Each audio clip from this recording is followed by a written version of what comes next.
So again, for the record, my name is Diana. I am with the Samuel Proctor Oral History Program. Could you please introduce yourself? Yeah. So my name is Jennifer Maritza McCauley, and I am a writer, professor, and editor. What is your date and place of birth? It is May 10th, 1987, and I was born in Pittsburgh, Pennsylvania.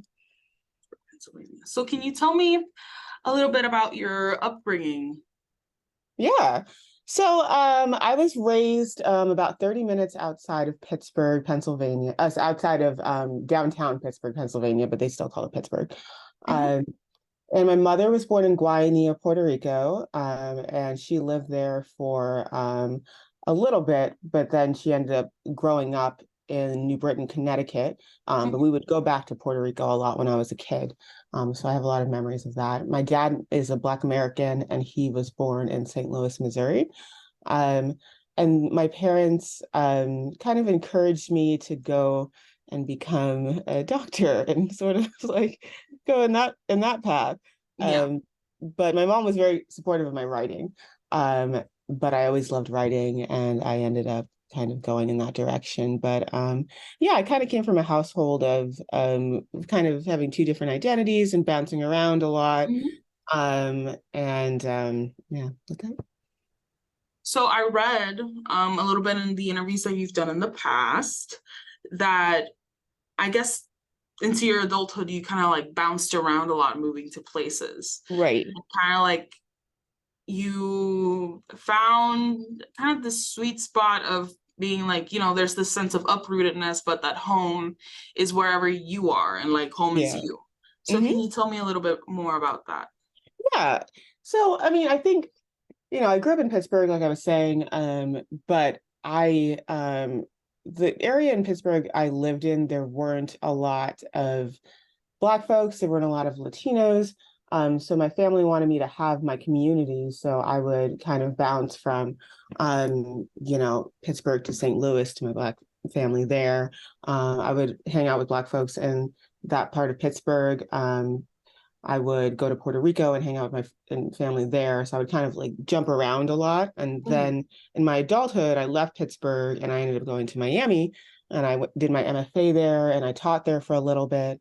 And I felt really at home in Miami for a little bit because I saw people like me, and I was like, oh, I feel like I belong here. I don't feel like I'm just sticking out all the time, or I'm being sort of um, kind of escorted through different communities, but I don't have a sense of just being able to relax and just kind of be myself, be a Black Latina and be proud of that and all those things.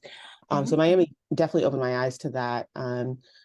And then I went to Columbia, Missouri, and I got to learn more about my father there, and I got closer to his culture, what it was like to grow up in, and he also grew up in, his family's from Arkansas, but he grew up in Missouri.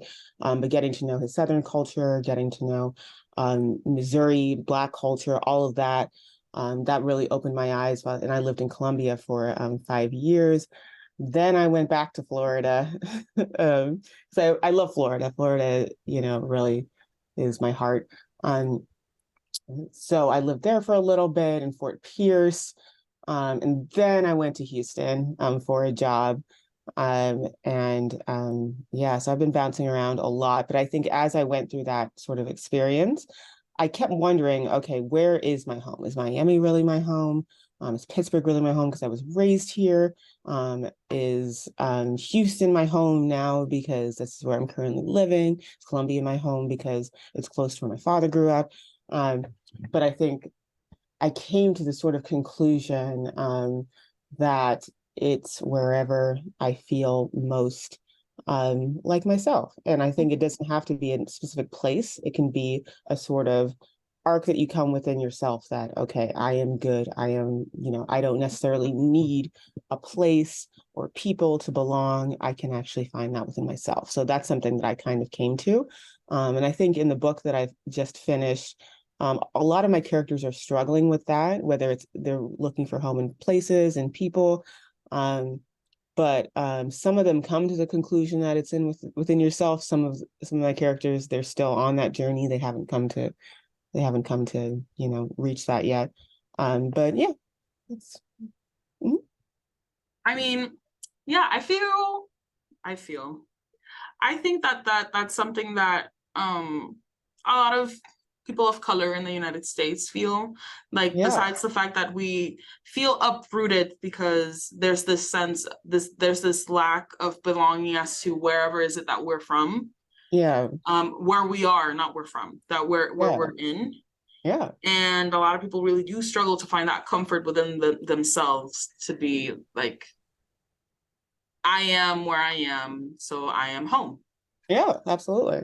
Um, so I'm looking at this list of questions, right? So, like, you mentioned that you've always been writing since you Hmm. were little. Yeah. So, is that something that you saw yourself doing for the rest of your life, calling yourself a writer, publishing books and poems and poems? You have a lot of poems. Yeah, true. Um, so how was that journey from going maybe like writing as a hobby to something that you do for a living? Yeah, that's a great question. These are all really great questions. Um, yeah, so I mean, I think that growing up, I just thought that I was going to be a doctor. So I was just like, my father was a doctor. I was like, okay, I'm gonna have to be a doctor. That's what so I just kind of prepared my life for that. But writing was always my escape. It was always my way of understanding the world. I was a huge voracious reader, so I think reading was my first love, and then writing came after that. Because I loved reading so much that I thought maybe I could write a book. Could I write a book? Is it possible? Do I have anything that's worth writing about? And I think after finding Toni Morrison, who I have right behind me, my husband bought this for me for my birthday. Um, but after finding her work, I was like, oh, okay, it's possible for for Black folks, people of color, and then finding Myra Santos Febre, who's Black Puerto Rican. I felt more emboldened that I could actually write my own work. But it was still a hobby, and I think in undergrad, I kind of came to this point where you know, I was like, I'm doing pre-med. Do I really want to do this? Do I really want to be a doctor? And I thought, I love writing too much. I've been writing forever. Writing is my love. I have to pursue it. I got an MFA, and that kind of started to help me start to think about myself as a writer because you're around a lot of people that call themselves writers. Um, and they encourage you to publish and put yourself out there and do readings. So I started seeing myself as a writer then, but I hadn't fully embraced it.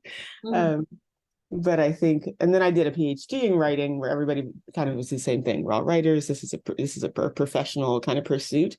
And I think I did start seeing myself as a writer, and I don't remember the exact moment that I realized that I was a writer, but I had a professor named Kathy Day who said, if you write, you're a writer. So I've always kind of kept that to myself. So I was like, okay, whenever I was writing, I was a writer. So if you write, you're a writer. Mm-hmm. Just by the fact that I'm writing, I'm a writer. So I don't necessarily need the professional sort of label to kind of allow me to be a writer. Um, but yeah, I think it was actually going to graduate school and being in community with other writers and kind of feeling that sense of kinship with other people that made me feel like I could actually call myself a writer. So it took a little bit of time, probably not until I was like 26 or something like that, to really call myself a writer, even though I've been writing my life. Yeah. So, okay. So your debut, I guess, book per se was Scar On, Scar Off, Yeah. or Hmm. Scar Off, Scar On. No, I Yeah. was right the first Yeah. time. Yeah. I was right the first time. So, can you tell me about a little bit about your inspiration to write this collection of poems and that process of getting it published, right? Like, how did that look? Yeah.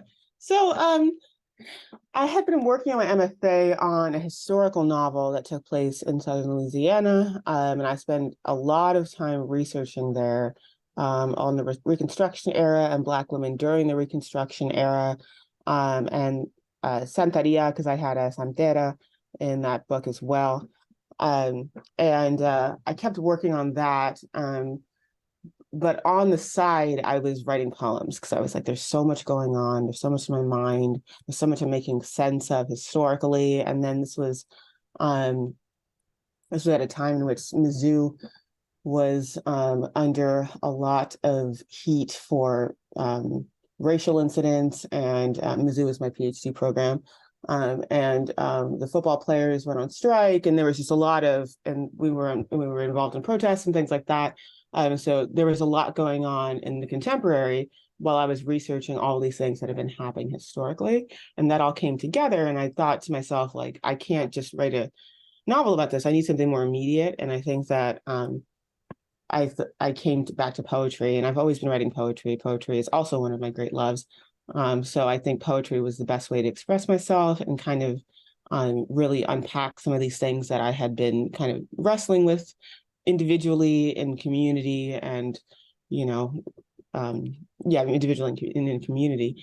I just kept writing those poems, and then after a while, they kind of accumulated over time, and I started publishing them.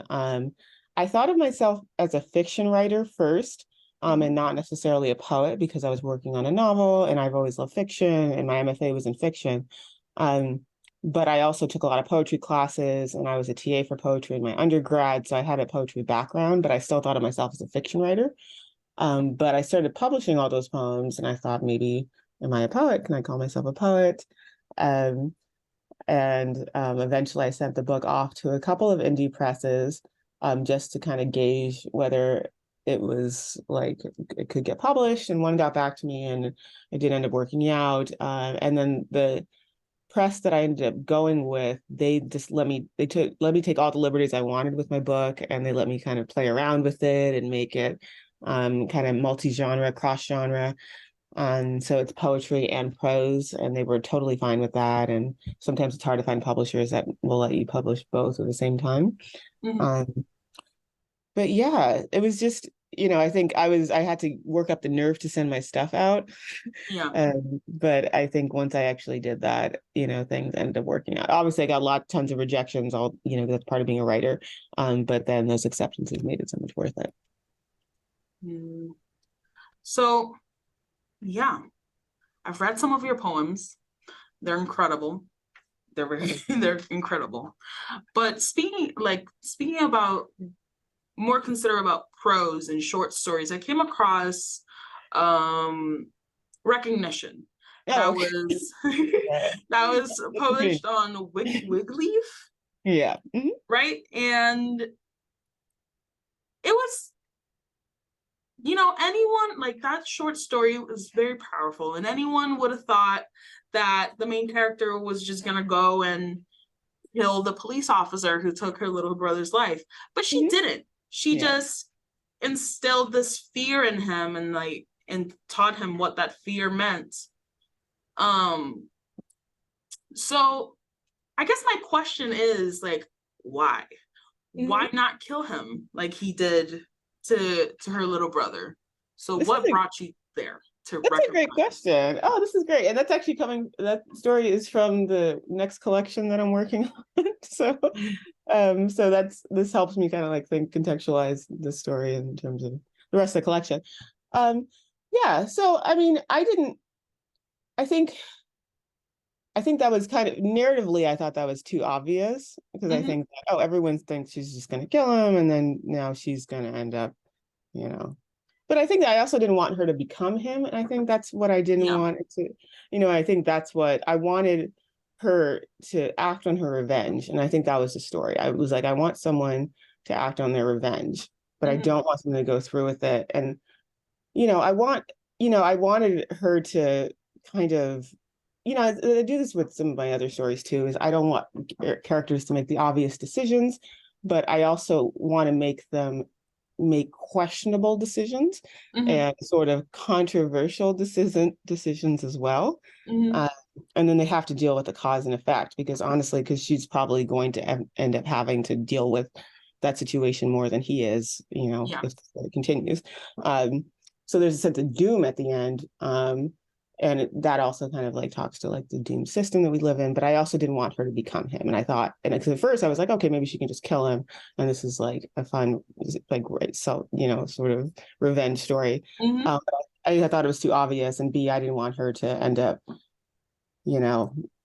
taking on the attributes of that person. So that was what I wanted to do. Yeah. So another one of your short stories, that this one I am absolutely in love with. It's the one that was published. I don't remember where it was published. I think it was in an anthology or in a journal. Mhm. It's Mother Diaspora, Oh yeah, right? yeah, And yeah. and how this character is getting her hair braided by this woman who um has had these past experiences, and how eventually, like, they don't let them define her, I guess, in a way. I don't really know how to put this in words, Mhm. right? So braids are a huge part of African culture. Yeah, And it's absolutely. something that African Americans and Black people alike have carried on, have persisted. It's one of Mhm. the things that wasn't stripped from us Black folk, right? Right. So what was the thinking? Like, what, again, another inspiration question. Mhm. What brought you to write this story? And what was that thinking behind it as you were writing? What was the inspiration? What was the process? Yeah. Um, so that story, I had a, and this is, I'm trying to think about how to approach it. So I mean, I have braids, so I get my hair braided, Mhm. and I like getting my hair braided. But while I was getting my hair, and this was actually, I actually wrote the story before I started getting my hair braided, which was kind of Mhm. funny. But I was thinking about the role of the hair braider and the person in the chair, and Mhm. how, you're receiving this gift from someone that has been passed down for generations. So I think that's very beautiful, and I wanted to take that as a kind of extended metaphor for on the and I wanted it to be sort of a loving relationship between our motherland and our diaspora. Mhm. And I wanted the hair braider to kind of represent I'm saying the motherland, or a kind of, ancestral mothers, and the diaspora, the children of diaspora, whereas there's a person getting their hair braided. And when she kind of has that revelation about who she is, that she's actually empowered, that's kind of the big epiphany of the story, and they end up becoming united at the end. So that's kind of what I was looking for. It was kind of more like an extended metaphor, that was used braiding as sort of the vehicle to do that. Mhm. um, but yeah, I wanted to kind of, and also I wanted to be sort of, a sort of mother-daughter kinship sort of relationship story. Yeah. Yeah. These are all really great questions. And I was like, oh, this is stuff that nobody ever asked me about. This is really great. I mean, I went down a little bit of a rabbit Yeah, hole, I was gonna say, I was like, and I try to write everything down, I was like, but then she's I really go loves into the that. rabbit hole and I never come out. So that's why I'm kind of like, woo. Love it. Anyway, so okay, okay. So you're gonna be at the Miami Book Fair Hmm. this weekend, right? Yeah. Hmm. Um, so can you tell us like a little bit of what you'll be doing there? Yeah. I used to work at the Miami Book Fair, so this is like a big deal for me. Yeah. I used to do little marketing things. I also used to put the stickers on the books. Like I did all sorts of sort of little tasks around the Mm. book fair, and I used to escort authors and all that stuff. And I would always, and I was when I was living in Miami, and I always dream of being an author someday at the Miami Book Fair. But I was like, oh, it's never gonna happen. I'll never be an author at the Miami Book Fair. It's not gonna happen. Even though I work there. And then now that it's actually happening, it's like a dream come true. But I'll be talking about short stories, Mhm. um, and kind of the construction of short stories, and um, how I went about putting the new collection that just got published Yeah. together. So that'll be on Sunday at 11 in the morning. And if you look at the schedule, you can find out what room it is, because I don't know what room it is myself. I will try. I will try to be there. Maybe you'll see me. Okay. So again, this collection that just came out this year, When Trying to Go Home, Mhm. is it an anthology? I wouldn't call it an anthology because it's not a bunch of authors, it's just you, but it's different short stories, right? Yeah. Yeah, can you tell me a little bit about the formation of that book and just just tell me about that book. I want to buy it. I want to read it. Yeah, so In Trying to Turn Home is a short story collection about it's about Black American characters and Afro Latin characters that are kind of dealing with looking for belonging, looking for a sense of kinship, looking for community, looking for identity, in various people and places. So that's kind of the what it's about. But it's also linked, so kind of semi-linked. So there's a couple of stories that don't connect, but most of the stories connect, and they have characters that walk in and out of each other's stories. So it's not necessarily it's not it's not necessarily like an anthology. It's a just like you were saying, it was a short story collection that has a lot of work that I've already done. So it's a compilation of things I've already done, but I kind of rewrote it to make it the characters kind of speak to each other in each other's stories. Mm-hmm. So you mentioned that you were in Louisiana during Mhm. your master's doing research for a novel. Yeah. Um, and one of the short stories in this book is about a character in, is it in the 1930s Yeah. in It takes place in Louisiana? southern Louisiana. Yeah. So I assume that some of this research went into that story. Hmm. Um, so yeah, I'm like I know all this. Can you tell me a little bit more about it? I wish I had more like clear cut questions, but No, these are really great. This is all stuff I haven't really thought about too, and about work that's really on the newer side. So this is really great. I really appreciate this. so yeah, so you wrote the Louisiana story. You also have the little story about the nun who left the convent. Damn, I lost track. I veered Okay. off. Anyway, do you have, I guess, just to ask you a question, do you have a favorite short story in there? Like, do you have Yeah. that you really enjoyed writing and you identify with?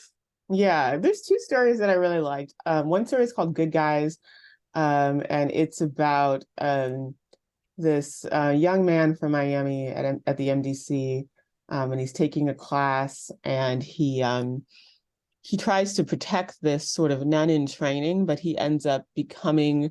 He's really afraid that he's going to end up becoming a bad guy by trying to protect her with his boys. Um, but he ends up kind of becoming a not so good person in the process. Mm-hmm. Uh, but that was really fun because I really got to tap into a voice of many people that I know. And I heard their voices in my head. And I was just like, okay, I'm just going to channel this. And I'm just going to, and I wrote the whole thing in one take. So that was super fun to write. The last, my favorite story is called Liberation Day. And it's from the nun's perspective. Mm-hmm. It's about her leaving the convent. Um, but the reason that's my favorite is because this collection was my dissertation for my PhD, but there was something missing about it. I defended it and I got my PhD, and I was like, but there's still something that I don't know. I'm not ready to send it out, and I don't know what's wrong with it, and I don't know what I need to do. So I just kind of thought about that for a couple of months, and then I thought, okay, the nun needs to have her own story. That's the only way, because within this collection, a lot of people are talking about the nun, but they haven't well, as a reader, you haven't actually got to meet her, so you just see a lot of people talking about her. So she goes in and out. But she doesn't have her own sort of narrative. So I wrote that story, um, but then I encountered a huge mental health crisis, and I just stopped writing completely for a couple of months. And I was Mm-hmm. just like, I don't even know if I'm going to be able to write anything again for a really long time. And it was really depressing. And I went through some depression over that. Um, and it was just really rough. But then one time I was teaching a class, and then I kind of just finished with the class, and all the Wi-Fi in my house went out, and I was just like, okay, I can't grade, I can't do anything. And it was raining outside, so I couldn't like go outside. So I was just like, what am I going to do with all this time? And then I had heard this voice and it was like godlike to me. And it was just like, just write. I was like, no, but I can't. I'm really depressed and I can't write. I can't do it. It was like, just write. The Wi-Fi's out. Just go back to that story and finish it. Mhm. So then I started working on it. And then at that same time that it had gone out, every single week, I would just write until I finished that story. And then I finally finished it. And then I was like, I think the collection is done. And I sent it to my agent and ended up getting picked up. So that ended up being a really special story because it kind of got me out of a lot of like rough times. So there's like a little story behind that story. Yeah. So that's my favorite. I don't know if it's my favorite in terms of how I wrote it, but I think it's my favorite in terms of it's like the personal story. Yeah. So this story was like you just said that it was what you used to earn your PhD, the one that you Yeah. presented, and you became a doctor in creative writing because of Mhm. this story, right? Because of So, the collection, because the whole collection. Yeah. the collection. Sorry. Yeah. So, I have to wonder because academia is I feel like it's such an odd place Yeah. for things like creative writing and all that because Oh yeah. you put the art that you create to the eyes of people for those people to judge. Right. So what was your experience while doing that PhD and doing your master's about putting your work out there, your creative work that wasn't, like citing this person and an Yeah. APA format or anything like that? It was yours and it was yours only. But to earn these degrees, they had to be shared. Yeah. So Mhm. how was it? Yeah. These are just such great questions. Yeah, so I mean, I think workshop teaches you a lot, and so do the readings that these programs make you do. They just get you more comfortable with just sharing your work and receiving all sorts of comments. Mhm. So like when you're in workshop, and I think that in your MFA, you're just doing constant workshop. Um, and you're even workshopping your academic paper, so you're just always in workshop. And then in your PhD, you're doing even more workshop. And then on top of that, you're doing your comps and then because I got my PhD in creative writing and literature, so I had to take Mhm. literature comps, and I had to do a critical introduction to um, my dissertation. But I think that doing workshops and like very frequently, so anybody who's like looking to become a writer, I would definitely suggest getting involved in a workshop because other people look at your work, other people talk about your work, you get their opinions, you get to see how your readership might actually react to some of your work. Mhm. And you learn not to take it as personally over time because, I had like 2 or 3 workshops per semester, so whenever you were turning in stuff, you were getting constant feedback and your professor was giving you feedback all the time. So I think you start getting kind of immune to, I mean, you're never fully immune to it, I'll say, because I feel like there's always a time when you're just like, if someone just comes up to you and you're like, you suck, and so does your book, you'd be like, okay, that actually kind of hurts. But it doesn't, I think that you don't take it as personally as if you just kind of wrote by yourself and you never showed it to somebody. Yeah. I don't know, because I think it just trains you to do that. So, and it also trains you to think about constantly changing your story, and seeing it as something that is constantly in flux and something that is in progress instead of something that it has to be perfect on the first try. And I think that's something that was a great lesson that I learned. Um, Mm. but I do like writing on my own just for myself too. So there's a lot of things I write for myself, and I'm just like, I'm never going to share it. I don't need people's opinions. It just makes me happy that I wrote it. So No, that's valid. Um, so you're a professor now, Mhm. and you said that you taught a little bit while doing your master's. Mhm. Does that mark kind of like the beginning of your teaching experience, or were you a teacher prior to that? Yeah. So this is such a good question. I've been thinking about my life a lot. I was a nursery school teacher when I was in high school, which was weird. But it was just so that was my first time teaching. But they had a class where you would just teach your own nursery students, and even though you were in high school, you would just take care of kids. And so that was my first time teaching. When I was in my undergrad, I was a UTA for an undergraduate TA for a poetry class, and that was all because of Lynn Emanuel, the poet that I worked with, who was my teacher. Um, she gave me position, and I just was a TA for them. So I learned a lot about how to work with undergrads. And then in my my MFA, sorry, I taught undergrads for the first time. I had my own class. So I think that was the first time I actually started really teaching at the university with my own class, not with another teacher in my master's. And then for my PhD, I taught the entire time I was there, multiple classes. And then I started working at UHL. So yeah, so actually, I think I've been teaching for about 12 years. So, well, I'm probably more than that if I count the nursery school. But I'm only counting the MFA and the PhD. So. Well, I'm assuming you're still teaching because you like it. Yeah, I love teaching. Yeah, I absolutely love teaching. I love it. So do you teach now creative writing? Yeah, I teach creative writing and I teach literature classes, American Lit, American Minority Lit, which is a class that's focusing just on Black women's literature. And I'm teaching an Afro-Latin literature class as well. And creative writing for grad students and undergrads. So, yeah. We're booked and busy. Yes. I feel like then again, like it kind of comes back to the question I asked you before about creative writing in academia. Like how do you prepare your students for that? Because if you teach undergrad, a lot of these people are just coming in and they've never taken a creative writing class and they used to write for themselves and for their friends. I speak because I was there. Yeah. And then suddenly like you're in a class and then people are saying like, oh, I think it would be better if like maybe this happened, or you're just used to kind of like explaining the entire storyline to kind of progress the entire thing, which is not something a lot of I guess amateur writers like to do because spoilers and all that. You don't want to give that out. So how do you how would you prepare your students for that new environment?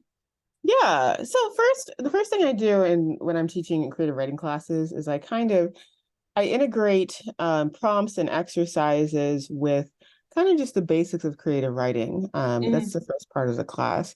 So I use Janet Burroway, I use Lisa Roney. I use those texts to kind of guide us, but I also want them constantly writing pretty much every class. I want them writing in class. I want them writing on their own, because I think a lot of just being a professional writer is actually writing. It's actually getting the writing done. It's not, so I want them actually doing it. And I want them in class. I want them talking to each other. But I also teach them, there's a lot of debates over whether creative writing can be taught. And I think that you can teach the tenets of creative writing, but I think the practice is still something that is entirely up to the writer, and that they need to set that schedule for themselves and they just need to pump out the pages. That's kind of part of it. So that's part of my class too. I just have them actually producing and reading also as much as possibly can. So reading people that are like you, reading people that aren't like you. So they usually look at some craft theory, then they read works that kind of prove some of the craft theory that was kind of presented. And then the other part is I want them to kind of push back against some of these ideas. So we say that a character can, for a character in a story to be successful, they have to have a strong desire. I believe that.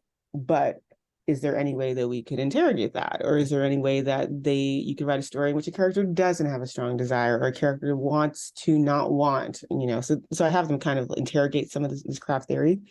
And then they go and then they write, and then they talk to each other about each other's writing, and I teach them how to workshop. So I think what matters to me is that they kind of have a rudimentary understanding of just the rules. Then they know how to break the rules if they want to break them. So I'm totally down for rule breaking. And then I have them actually writing, and then I have them in conversation with each other so that they can get some immediate feedback and start getting feedback pretty early. And I give them feedback, obviously, as well. So it's kind of a little bit like, it's kind of prepping them for what an MFA might be like.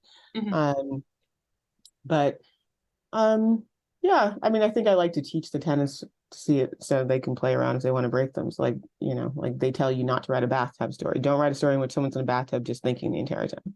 But I've had students that were, you know, they know that you're not supposed to do that according to Gerald Stern, and you know, but they do it anyway. So yeah.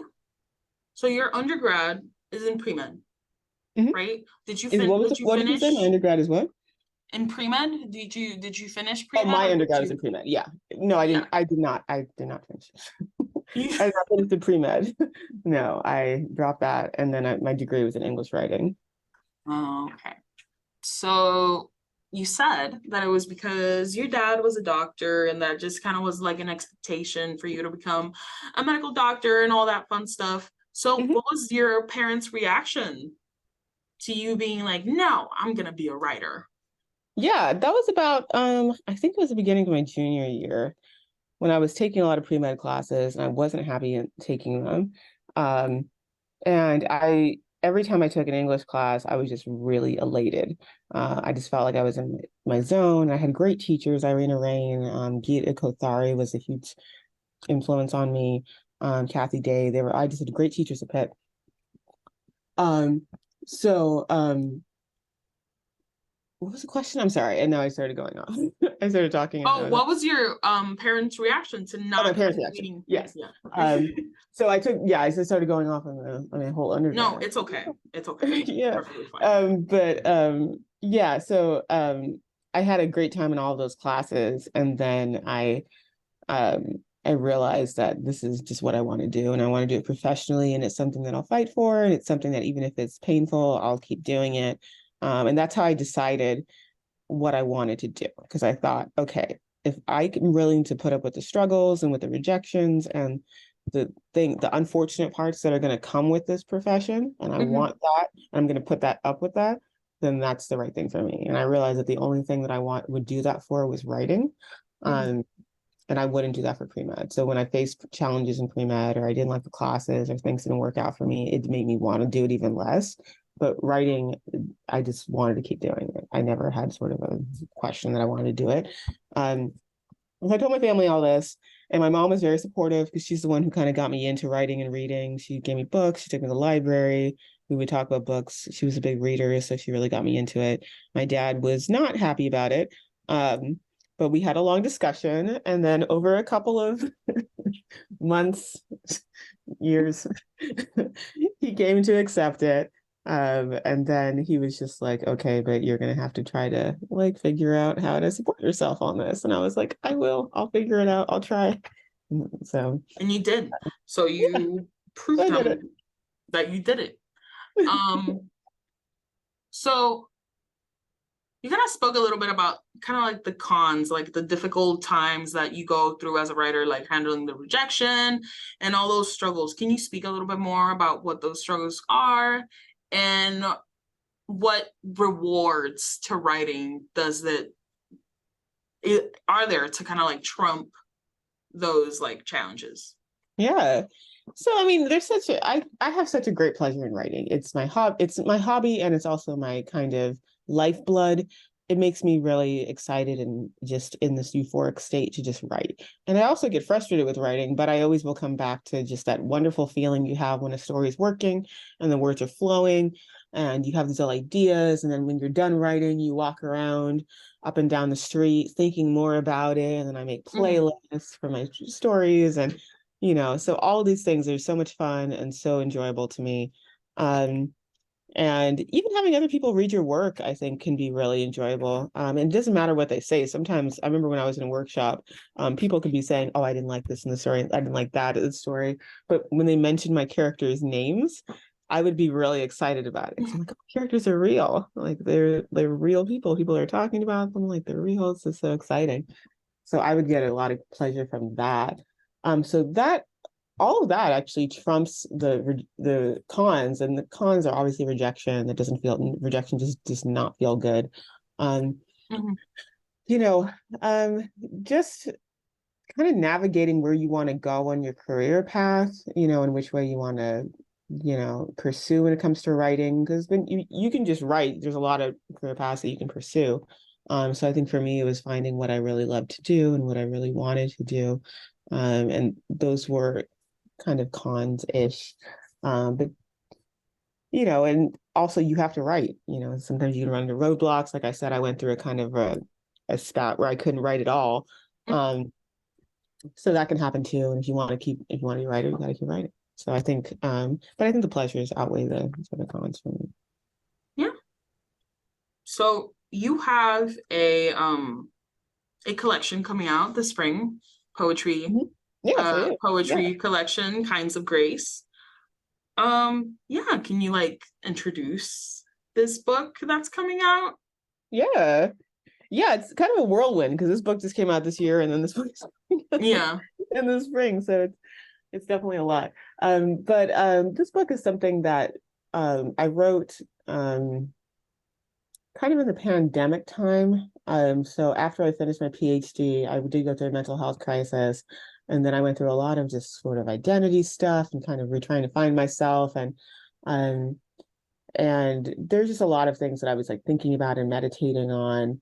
And this was like a few years after Maria too. So I was kind of still that was still impacting me. There's just a lot of things that were impacting me.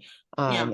So I thought, let me just express through poetry, kind of the same way that I'd written Scar and Scar Off, where I was working on another project because I was working on this collection that just came out and I was editing it for my editor and everything. But on the side, I was writing poetry the whole time. And then I realized that I had enough poems for a book, and then I sent it out and it got picked up. But I think it deals with Black Latina womanhood, what that means, mental health in the Black community, um, trying to find yourself in your mother sometimes, which is your mother's culture, which is something that I was trying to kind of deal with. But I dealt with to some extent in Scar and Scar Off, but I think I was dealing with more gender-based violence and racism and all of those things. So there was a lot of stuff that I wanted to talk about in that book that I didn't get a chance to talk about that I'm talking about in this one. So it's about Black womanhood, mental health, um, giving yourself grace, taking care of yourself, and kind of overcoming challenges and things like that. But that's what it's about. Well, that's exciting. Thanks. Yeah, I will read it. I'll be on the lookout for it. So you did mention that you have family in Puerto Rico from your mom's side. And you just mentioned Hurricane Maria. Like as a Puerto Rican, I know that hurricane. Oh yeah. I'm half Puerto Rican, half Dominican. Oh my gosh, that's cool. Yeah. So again, like my mother's family is also there. And when the hurricane happened, it was like it was hard to kind of sit on the sidelines of the United States mainland and not being able to do much. So yeah, so what was your experience with the hurricane and being so far away from the quote unquote motherland sort of? So I had studied at University of Puerto Rico for a little bit and I'd taken a couple of classes there. And I'd been there literally a couple of months before Maria. And I had gone back to Puerto Rico a few months before Maria. I'd literally just been there. And then when we found out what was happening and there was a blackout and all these things, like it had a huge impact on me. And I think that it was, I think the biggest feeling was of helplessness. And I think that I was talking to my prima and all this stuff was calling us and telling us about all the things that were going on and how terrible it was. And, I think that there was this complete sense of helplessness that you have, but at the same time, you feel like you don't have the right to feel how you feel because there's so many, because the island is suffering so much. So I think that would definitely had an enormous impact on me. And I think that kind of came across in some of my poetry. And then I went back and I did a little bit of like helping out and stuff. But yeah, it had a huge impact. Yeah. Yeah.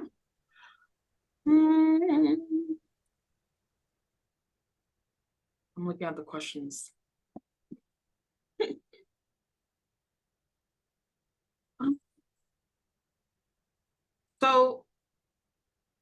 Kinds of Grace is coming out. That is poetry. Yeah. Do you have anything in the fiction realm in the works that maybe you would give me a sneak peek, since I'm kind of Yeah. becoming a fan at this point? So Oh, thank you. Yeah, I have two fiction books that are on submission, and that means that they're kind of out there for publishers to take a look at right now. mhm, I have a novel. It's called A Song for Billy, and it's about the song Billie Jean from Billie Jean's perspective. mhm, Um, and I have another short story collection that is basically all the short stories that I've written after this collection. Um, I put them all together, and then I did the same thing I did with When Trying to Turn Home. I linked a lot of the stories together.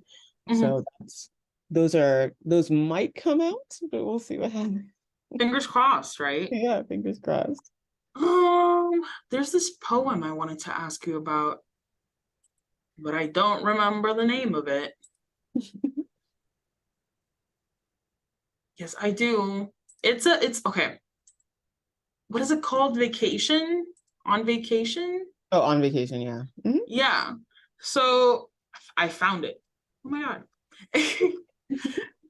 So the Black experience in the United States is this constant kind of like way down of like, what are you doing to Right, better Black people, and what does it mean to be Black, right, and like, what do you feel about current events?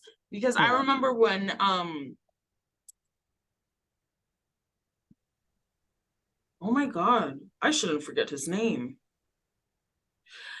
2020, summer 2020, George. George Floyd? Yeah, George Floyd. I Mhm. shouldn't remember his name. See, Yeah. this is what I'm talking about. Oh yeah, no, Where like George Floyd happened, and suddenly like everyone's white friends were calling them to kind of like, oh my God, Black Lives Matter. And you're Mhm. like, don't talk to me, please. Yeah, yeah, um, so and on vacation kind of means like I'm taking a break from all those pressures and all that. Um, yeah, like, were you actually on vacation when you yeah. wrote I it? wrote that on vacation. I was like, there was just a moment where I was just like, I was so overwhelmed with it, and I was just kind of, I was getting, and I was, I was working at, I had various jobs, and there was a lot of pressure on like, okay, like let's, come up with statements, let's do this, like with, um, and I didn't take, well, this wasn't, I didn't write that during George Floyd. I wrote that way before that, actually. Yeah. So I'm forgetting my own life right now. So I was just like, when did I write that poem? I was like, oh, I didn't write that during the time. I wrote that actually right after Mizzou went through we were going through it. We were part of protests, and we were kind of, there's a Mhm. lot going on. And then I got invited to go to California to just hang out at a house and write and look at the ocean. And I felt really guilty about it. And I was just like, oh, should I do that right now? Um, you know, um, should I allow myself to have this weekend to myself? And I felt really bad about it. And then I just took it. And then I was really happy. And I was like, you know what? Screw it. I'm just gonna enjoy myself. Like Yeah. I'm just gonna enjoy myself, and then I'll get back to this on Monday. Like this is gonna be waiting for me on Monday. But also part of that poem is kind of like, you know, I'll enjoy the whip of waves. I think I said something like that. I don't remember my own line, but I said the whip of waves at one point. Mhm. That is, you can't fully ever really get away from it, because the moment you put on TV, you're going to see things. The moment somebody treats you, unkindly, or says something, really offensive to you, when you're on vacation, those things happen. And they also did happen to me while I was on vacation. So I was just like, well, you can't really get away from it, but it would be so nice if we could live in a world where I could just be on vacation and just not think about it. And in my vacation, I think I try to do that. So, Yeah, because I think that Black has become so synonymous to suffering and having harsh past and always being and struggling and always struggling. Um, and to see authors and people in the arts kind of just go out and actually like celebrate and be the to kind of illustrate what Black joy looks like. Yeah. Is very inspiring for all us youngins out here now. But yeah, I guess my next question, and probably my last, because we're running out of time. How has, of course, the African American experience has been a huge part of your work, both African American, both Afro Latina as well, right? So how and in what ways have you kind of like added Black joy into that, where we saw an example in that Mother Diaspora, where like the last question is like, we're glowing, we're still glowing, right? But yeah, I guess that's a question, if it was a question. Yeah, I think so. When I wrote Scar and Scarf, I was in a dark place. It was a dark time, just for the country. We were dealing with all the events that happened before the election, and I was dealing with everything that's happening in Missouri, and also dealing with I dealt with a lot of racism growing up, just a lot of it. And it was kind of overwhelming. So I think Scar and Scar Off was kind of a darker book, and it dealt with some of those things. But I think that for Kinds of Grace, I thought that I want to write a book that deals with challenges and deals with mental health and deals with the struggles of being a Black woman, a Black Latina woman.